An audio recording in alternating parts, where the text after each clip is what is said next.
Good morning बच्चे।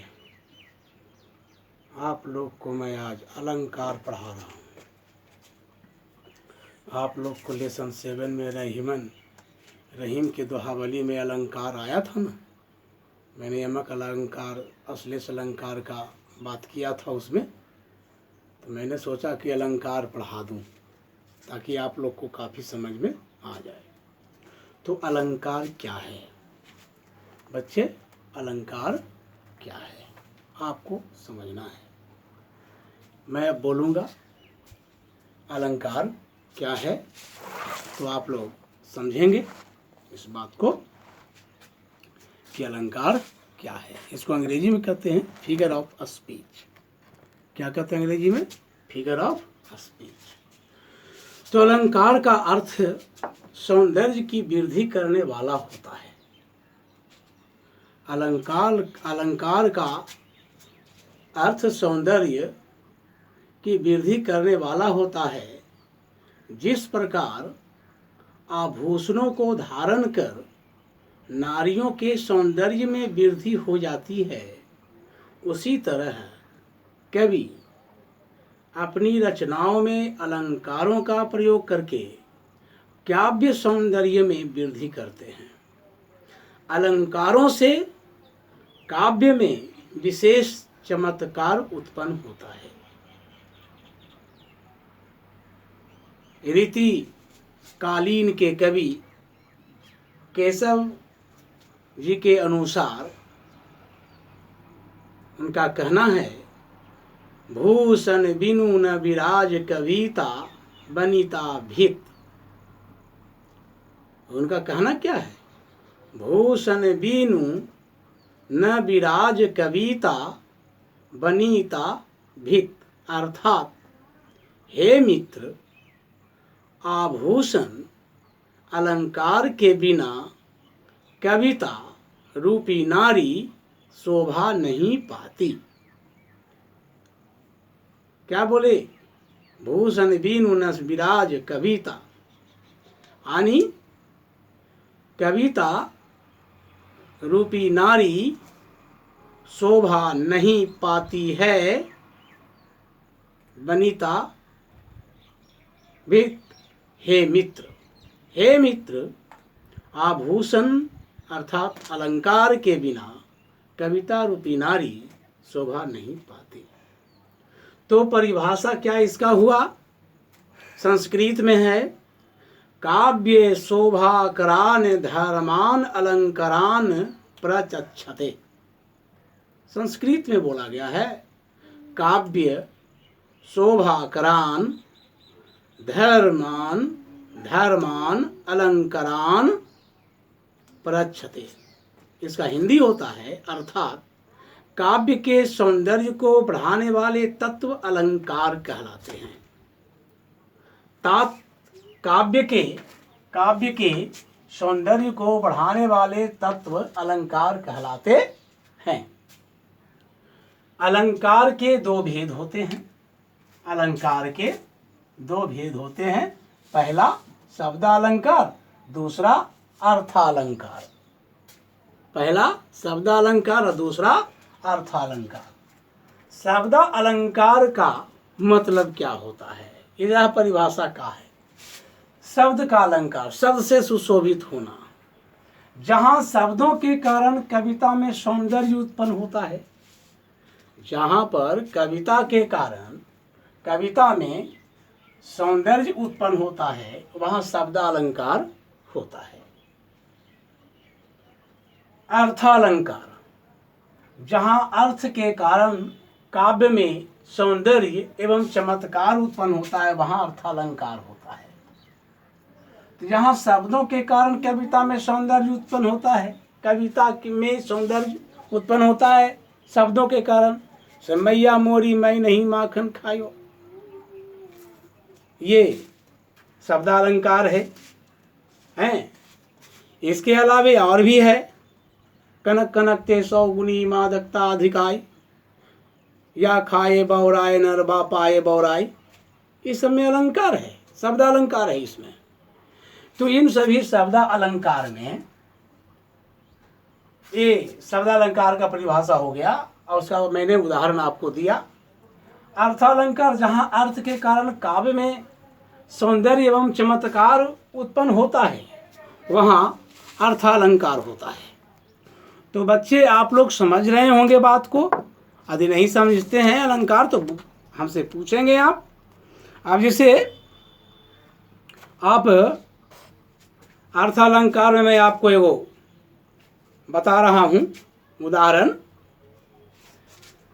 चरण सरोज पखारन लगा, रामायण की बात आई है। चरण सरोज पखारन लागा, इसमें अर्थालंकार है।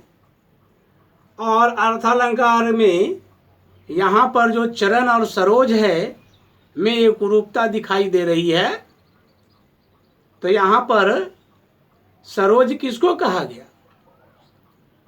चरण को, यानी चरण रूपी सरोज, अर्थात सरोज रूपी चरण कहा गया। चरण सरोज पखारन लागा, तो सरोज रूपी चरण को धोने लगे। यहाँ पर अर्थालंकार हुआ। अब है जो कि इसमें और है, और भी इसमें अर्थ दिया जा सकता है, आप समझ सकते हो। मान हुसूर काढ़ी डरी है, डारी मधते मीन, ये सूरदास का वाणी है। तो सूरदास की वाणी है। तो यहाँ पर मान हुसूर काढ़ी डरी है, डारी मधते मीन, यहाँ ब्रज की गायें कृष्ण के वियोग में पानी से बाहर निकाली गई, पानी से बाहर निकाली गई, मछली के समान छटपटाती है। ब्रज भाषा में सूरदास क्या बोलते हैं? ब्रज की गायें कृष्ण के वियोग में पानी से बाहर निकाली गई और वह मछली के समान छटपटाने लगी। तो यहाँ पर अर्थालंकार हुआ। मैंने ये अर्थालंकार का उदाहरण बताया, इसे आप समझेंगे। अर्थालंकार का भेद वगैरह कल मैं बताऊंगा। आज मैं आपको शब्दालंकार के भेद बतला देता हूं, उसे आप समझेंगे। शब्दालंकार के भेद 3: अनुप्रास अलंकार, यमक अलंकार और अश्लेष अलंकार। यहाँ 3 अलंकार है जो आपके किताब में आया है, अनुप्रास अलंकार, यमक अलंकार। तो अनुप्रास अलंकार किसे कहा जाता है? तो अनुप्रास अलंकार में जब कविता में एक ही वर्ण की आवृत्ति बार बार, आवृत्ति माने बार बार पुनरावृत्ति होता है, पुनः बार बार आ जाता है, प्रयोग होता है, वह अनुप्रास अलंकार होता है। जैसे मैया मोरी मैं नहीं माखन खायो, मैया मोरी मैं नहीं, इसमें वर्ण कौन कौन है? मैया में म है, मोरी में म है, मैं में म है, माखन में म है। इसमें म की वर्ण की आवृत्ति बार बार हुआ है, इसीलिए यहाँ पर अनुप्रास अलंकार हुआ। सुरभित सुंदर सुखद सुमन, सुरभित सुंदर सुखद सुमन तुम पर खिलते हैं, ये बात आई। तो इसमें स का पुनरावृत्ति हुआ है। सुरभित, स सुंदर, स सुखद, स सुमन, स की बार बार आवृत्ति हुई है, इस कारण ये यहाँ पर अनुप्रास अलंकार हुआ।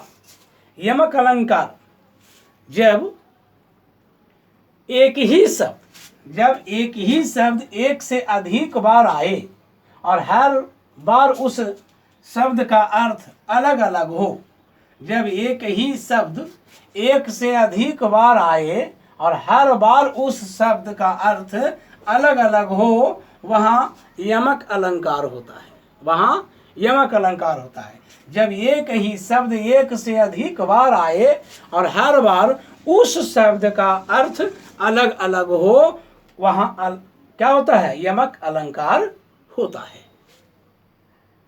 जैसे मैंने आपको दोहा में पढ़ाया था, रहीम के ये नीति वचन में आपको पढ़ाया था, 8वां ना बेटी, 8वां में नीति वचन है पढ़ने का। तो मैं आपको बतलाया था उसमें, मुझे याद नहीं अच्छी तरह से, लेकिन हमने बताया था आपको कि कनक कनक ते 100 गुनी मादकता अधिकाय, या खाए बौराए नर बा पाए बौराए। दोनों स्थिति में पागल हो जाएगा, है ना। तो यहाँ कनक कनक 2 शब्द आया। कनक कनक कई शब्द आया? 2 शब्द आया। यहाँ कनक कनक 2 शब्द आया, तो यहाँ पर कनक शब्द 2 बार आया है। यहाँ कनक शब्द 2 बार आया है। दोनों का अर्थ भिन्न है, अलग अलग है। एक कनक का अर्थ है धतुरा तथा दूसरे का अर्थ है सोना, इसीलिए यहाँ पर यमक अलंकार हुआ। तीसरा है अश्लेष अलंकार। अश्लेष अलंकार का अर्थ होता है चिपका हुआ। क्या अर्थ होता है? चिपका हुआ होता है। इसका अर्थ होता है चिपका हुआ। जब एक शब्द में कई अर्थ चिपके होते हैं, जब एक अर्थ में कई अर्थ चिपके होते हैं या एक शब्द के कई अर्थ होते हैं, तब वहां अश्लेष अलंकार होता है। तब वहां अश्लेष अलंकार होता है। जैसे मंगन को देखी पट देत बार बार है। यहां पर क्या है? मंगन को देखी, मंगन नाम है, मंगन को देखी पट देत बार बार है। पट माने यहां कपड़ा हुआ, अब पट माने किवाड़ी हुआ, दरवाजा जिसको कहते हैं। पट माने किवाड़, कपाट, और पट माने वस्त्र, कपड़े। ये 2 अर्थ में यहां पर प्रयोग इसका हुआ है। दूसरा आप लोग को हमने पढ़ाया था, रहीमन पानी राखिए बिन पानी सब सून, पानी गए न उबरे मोती मानुष चून। तो यहाँ पर पानी का 3 अर्थ है। एक पानी का अर्थ हुआ मनुष्य, एक पानी का अर्थ हुआ मोती, एक पानी का अर्थ हुआ चून। अर्थात एक पानी का अर्थ इज्जत प्रतिष्ठा, एक पानी का अर्थ चमक, और एक पानी का अर्थ चूना, आटा, है ना। 3 अर्थ में इसका प्रयोग हुआ है। अतः यहाँ पर अश्लेष अलंकार हुआ। बच्चे, अक्षर अलंकार कंपटीशन में पूछता है, कविता दे देता है, पद्यांश दे देता है, तो उसमें पूछता है कि इस पंक्ति में क्या अलंकार है, कौन सा अलंकार है। तो अभी 8 क्लास में आपको इतना ही पढ़ना है। अगले बार मैं आपको अर्थालंकार के भेद बताऊंगा, और तब तक आप लोग शब्दालंकार उसका भेद याद करेंगे, फेयर करेंगे और वाच करेंगे। नहीं समझ में आने पर बीच बीच में वीडियो रोक कर आप लिखेंगे भी। थैंक यू, धन्यवाद।